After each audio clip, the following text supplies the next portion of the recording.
We are at AmericanaFest, and who do we run into but Jesse Daniel? How are you, buddy? I'm doing good, Shayne. Thanks for having me. Absolutely. So what are you doing here? Are you playing some gigs? Yeah, I'm just, doing a few things. We went and did guitar pull with Hayes Carl, Aaron Enderlin, and Sonny Sweeney, and Brandon Lee did that today. Oh, my gosh. It was like a really cool songwriter round deal we did for Sirius, and then playing at the Exit Inn tonight. Are you really? Yeah. So how many years have you done AmericanaFest? I've done it a few years, but I haven't been in a few years. So I did it, I think the last time I did it was 2023 or 22. Okay. Yeah. So has it changed any since you've been there?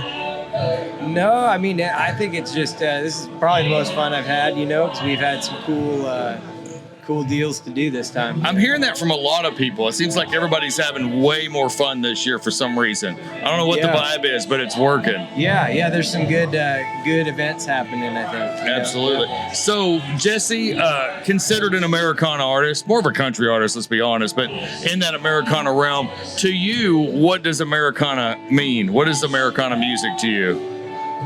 Man, I think it's kind of just like everybody does the same thing. But I think it's just like the name, it's American music. Like I think that it's just like the namesake, it's a form of it's kind of a blanket term, I think, for a lot of American roots music. That's kind of what it means to me. There's a lot of stuff. There's more blues, country, folk, rock, all kind of under this same umbrella. So I'd say that's kind of what it means, Will, I was talking to Will Hogue here a little bit earlier, and he goes, you know that scene from Rudolph the Red-Nosed Reindeer, the claymation type of, and they go off to that wonder world, and there's all these weird toys, and like one of them has a triangle wheel and stuff, and he goes, to me, that's what Americana music is. They're toys, but they're not quite, and they don't quite fit into any specific thing. Yeah, and I think that's what makes it neat. Yeah, that's what he said, a little bit of a misfit. Yeah. I mean, hey, that's a pretty accurate description. I never heard anybody say anything like that, and it absolutely worked. Yeah, that's good. So tell us about your latest music. Now, we started playing this song you did with Charles Wesley Godwin, which is, he's okay. I mean, let's be honest. Yeah, he's all right. He's all right. He's all right. Tell us about, what was that like recording that? It was incredible. That song is written by a good friend of mine named Nick Foster, and I decided to cut that. And I wanted to do it as a duet, and Charles was the first person to come to mind. Because of his kind of background and his songwriting style, and he's got a lot of the same values I think that I have. As far as like caring about family and trying to do the right thing. And so that song was just kind of about being aware of time, and spending it wisely. And so he kind of was the first and obvious choice for that. I feel like that's a song that's going to resonate with a lot of people. You play it at a show. Do you have people come up and talk to you about it afterwards? Yeah, definitely. People really like that song. There's something about that, isn't there? It is. I think it connects, and I'm glad that it could have a positive impact. Right, absolutely. So do you do much writing with other people? Write on your own? What do you do? Not a whole lot. I've written, a handful of songs with different friends of mine, and the majority of the co-writing that I've done has been with my fiance Jody. She and I have written a ton of songs together. Really? Yeah. So a lot of the songs on my records, a bunch of them are co-writes, and other than that, it's something I'd like to get more into, as far as like doing the circle kind of co-writes, or just with friends? Yeah, with other writers. Like I met Aaron Enderlin today. Yeah, she's incredible singer, songwriter, and we were talking about that. And I think that I just like to be more open to doing that in the future. That it's got to be kind of weird, because to me, I guess it feels like writing is very personal. Yeah, and to bring in a complete stranger, it's got to be the most difficult and kind of little awkwardness at first. Definitely, yeah. It's an extremely personal thing for me, so it's kind of like a new, uncharted territory to do that with a stranger. But sometimes good songs, come out of it. So, are you one of those guys that? And I always love this question. Are you one of those guys that sets time aside, like, okay, today from 3 to 4, I'm going to write? Or are you one of those that idea strikes you, you stop everything that you're doing and start writing? I'm the second one. Yeah, are you really? Definitely, like, whenever it happens, and there have been times where I set time aside and been like, all right, I'm going to sit down and work on these ideas. But usually when they come to me, I just jot them down. And then sometimes I'll write the whole song right then and there. Sometimes, I'll just kind of marinate on it for a long time and pick it up later. Yeah, like one line and you end up saving it for years, and then in the middle of a song, like, oh, I have this line. Yeah, that or a voice memo, the melody or something like that. I do that too. So what got you into music in the first place? Are there musicians, artists, songwriters in your family?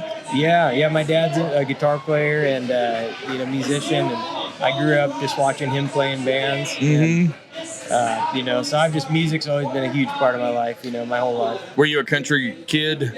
I grew up in the country. Like country music kid, Yeah, I grew up in a little mountain town close to Santa Cruz, California. Mm-hmm. So we kind of had best of both worlds, where it was, close to the coast and all that offers, but also it was in this kind of rural mountain area where, bands like the Doobie Brothers, from up there. And so there's a lot of like classic rock and kind of country rock influence growing up. And that was what I really gravitated toward. I see. And that's kind of the music my dad loved also. So that was my intro into it, yeah. So when you told Dad, like, hey, I think I'm going to do music, this is going to be my thing, did he try to, like, don't do it? Or was he supportive? Or what was that conversation like? I started playing in bands when I was probably 11. Oh, really? When I was a drummer. So I played in a lot of punk rock bands and rock and roll bands. And just because that's kind of what was going on at the time in my generation. And my dad was always very supportive. He took me to concerts, took me to my first concerts, and he would take me to shows, to play. Yeah. I'd have to wait outside the bar until it's our time to play, and then I'd get up there, and then he'd drive me. Get out. Yeah. Wow. So he was always, really supportive, and then eventually I ended up sitting in with his band, playing drums with them. And so it kind of was the perfect introduction, into being on stage. And I knew immediately, like, that's what I wanted to do. Do you remember that moment when it's like, this is who I am, this is what I'm going to do? Yeah. I don't know if it was an exact moment, but I just remember watching my dad as a kid and seeing him on stage. So watching him play before you were really doing it. Exactly. As like a very really little, like 5, 6, 7 years old. Really? Oh yeah, and I was like, that's what I want to do. Is be on stage and play guitar and play drums or whatever. Just be a part. I want to be a part of that. And I knew that, yeah. So what kind of music was he doing? Playing mostly like classic rock, classic rock and some country rock kind of stuff, and that was pretty much it. A lot of covers, the Eagles, the Doobie Brothers, all the good. Like that. I don't think they were actually brothers. Yeah, no, but I think they like Doobies. But I think they were into the Doobies. Yeah, that's right. The music. Well, man, so what's next for you? What's the next big goal in the world of Jesse Daniel? Man, I just want to keep writing songs, and keep making records and doing things my way, And the more seasoned I get in this, and the more time that I put in, as a songwriter and musician, the more I realize that it doesn't really matter what anybody else is doing or anybody else thinks or wants you to do. And, I've just kind of found this satisfaction in myself of like, I want to make the records I want to make, and if they help people, make people happy, that's an added bonus. So I'm just going to keep doing that. Man, isn't that a good feeling when you're to a point where you can write for yourself? Yeah, I think that's like and that's the hardest thing I think for an artist to find. Yeah, that's a turning point. Yeah, and it's always been a thing for myself, like a cathartic thing, but I'm just finally over that hurdle of really being able to just kind of tune out the world and just focus on my path. Oh, that's great. So that's the goal moving forward. And I always think when an artist reaches that point, that's when an audience and a listenership and a fan base really enjoys that artist, because I agree. Yeah, because you are being who you are, and you're like, opening up yourself to everybody and like just being honest and truthful, and people respect that and they recognize that. That's the real. Yeah, it's very transparent. You can always tell when somebody's not being their authentic self, and and there have been times where I've been trying to do something that isn't in alignment with who I actually am, and it feels awful. It's exhausting, and I've always strived to be, you know, true to myself, and so it's just kind of gotten easier and easier. And now it's kind of the path moving forward is just to keep making the music I want to make, and that's really it, man. That's a great point to be at, Jesse. It really is, man. Thank you so much for chatting with me, man. I really appreciate it. Yeah, man. Thank you for playing my music. Big fan of what you're doing. Absolutely, man. Thank you, Shayne. And can't wait to hear the next chapter. Not that, you know, we don't like what you're doing now, but that's the obvious question. As soon as you release an album the next day, when's the next album? Yeah, absolutely, man. It is. Jesse, thank you so much for chatting with us, buddy. Thank you, man. Appreciate you. Good to see you. You bet.